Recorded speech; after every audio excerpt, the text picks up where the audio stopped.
Look, what if I told you there was something you were missing? What if I told you that Jesus doesn't really fit into your description? What if I told you that follower of Christ doesn't automatically mean Christian, and just because you believe in faith doesn't mean Jesus didn't believe in submission and conviction? Listen, you say Jesus was God and that God had descended. We say Jesus was man, for Jesus was dependent.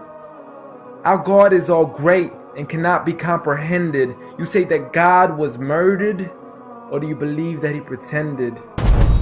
See, God gave us brains and God gave us logic, but I guess God wanted us to use them in everything else except for this topic. It's like wearing a cross and proclaiming that you love Jesus, when if God was murdered on the cross really shouldn't please us. I mean, would you be wearing an axe if it was used to chop your mother up into pieces? See, this is what happens when you believe in faith, but fail to believe in reason. See, we used to worship the Creator until Satan turned us to the creation. We began to worship the people and neglect the one who made them.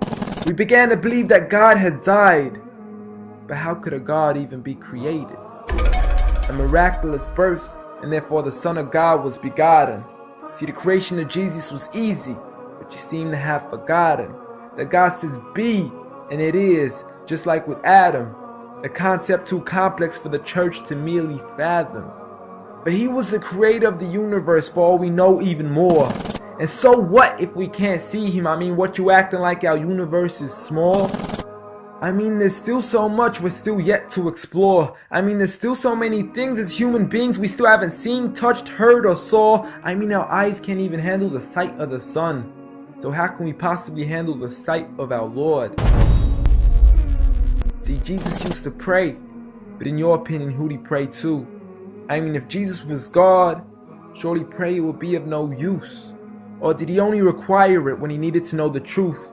Like when God wasn't sure whether it was the season of the fruit. Or maybe he prayed when there was something he couldn't do. Like when he said, I of myself can do nothing. But you took it as there's nothing he couldn't do. See, no one used to worship Jesus, so ask yourself, why do you? A concept so straightforward, but has left so many confused.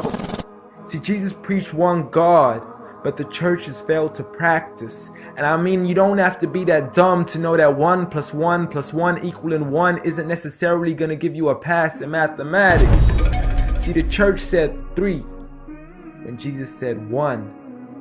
Jesus said God when the church said Son. Jesus never said worship me, rather he said pray. But you've chosen to worship Jesus despite everything he used to say. You began to think with your emotion and forgot to think with your mind. I guess you didn't pay attention when Jesus says our Father, yet never says mine. You claim to be a follower of Christ, yet you still choose to eat swine, and you call yourselves Christians, but in your churches you're busy drinking wine. And just to clarify, I do love Jesus. Matter of fact, I love him more than you, because when Jesus said do something, I actually do. However, I'm not connected with the church nor with the Bible. See, I love Jesus as my prophet, but refuse to worship him as an idol, just like he wanted and proclaimed it as sin. So it doesn't really matter if they don't let him in, because Jesus wouldn't even want to be in the presence of people worshiping an idol of him. An act of God, bolt of lightning went straight through the outstretched hand of Jesus. This cannot be a coincidence. Before I move on, there's something I need to mention. The worshiping of Jesus is a man-made invention. He never asked for your worship so he can grant you protection. Rather, he asks you to alternate your prayers towards another direction. To God and God only, and pray that he accepts them. And know that just because you love Jesus doesn't mean he feels the same way about your affection. See, what you believe in is exactly what he resented. Matter of fact, it's everything he despised. See, the worship of creation goes against the very message he supplied. So you began to follow a religion and called it love in disguise, because love can be good, but love can be blind. Giant Jesus is no more.